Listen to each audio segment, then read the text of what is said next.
Okay, given that the 34th Fibonacci number is 5,702,887 and the 35th Fibonacci number is 9,227,465, what we need to do is find the 33rd Fibonacci number.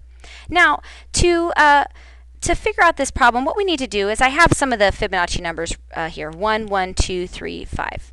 And, 1 is f of 1, this is the second Fibonacci number, the third and the fourth and the fifth, and so on. So remember that when we, determine Fibonacci numbers, if we were to take the first two, 1 plus 1, we get 2. We get the third Fibonacci number. So if we take the first Fibonacci number and add it to the second Fibonacci number, what happens is we get the third Fibonacci number. So the two Fibonacci numbers that were before the third one, we add those two together and we get the third one. And the same is true if we were to take 1 plus 2, that would equal 3. The second Fibonacci number plus the third Fibonacci number, we would get the fourth Fibonacci number. So if you have the fourth Fibonacci number, as long as you know the two Fibonacci numbers before the fourth number, you just add those two together and you can figure out what the fourth is. So we're going to be applying this concept with this particular problem. So what we have is we have the 35th Fibonacci number and the 34th, but we're trying to figure out the 33rd. But this is what we know. It's the same concept. We know that if we take the third Fibonacci number, we add it to the 34th Fibonacci number, we will get the 35th Fibonacci number. Now what I'm going to do is I'm just going to use some substitution because I know what the 34th and I know what the 35th are. But I'm trying to figure out what the 33rd is. So I'm going to substitute these values in. So I don't know the 33rd, so I'm going to leave it.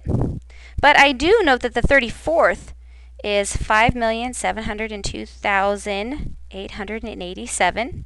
And that equals the 35th, which is this number. Now, using some basic algebra, I can isolate the 33rd Fibonacci number using the inverse operations. Well, how I want to get the 33rd number by itself on the so it's the only thing on this side of the equation side. So equation sign. So right now I have this number here. So how is it related? Well, it's related to the 33rd Fibonacci number through addition. So I need to do the inverse operation of addition, which would be subtraction. So I need to subtract this.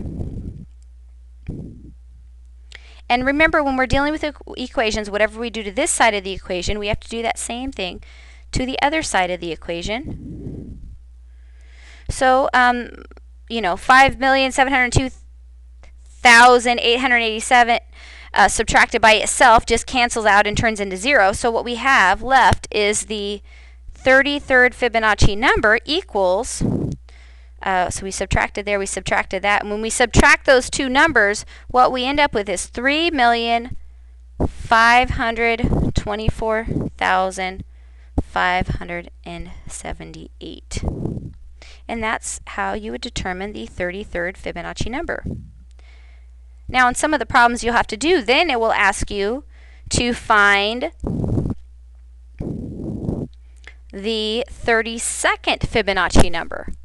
Well, if this was the case, you just do a similar process because you know that if you take the 32nd number and add it to the 33rd number, you will get the 34th number. Well, you know what the 34th number is. It's right here. You could substitute that in. Now you know what the 33rd number is. You could substitute that in and then go through the similar algebraic process, and you would isolate the 32nd number, and then you could determine what that is. So just following this same process here.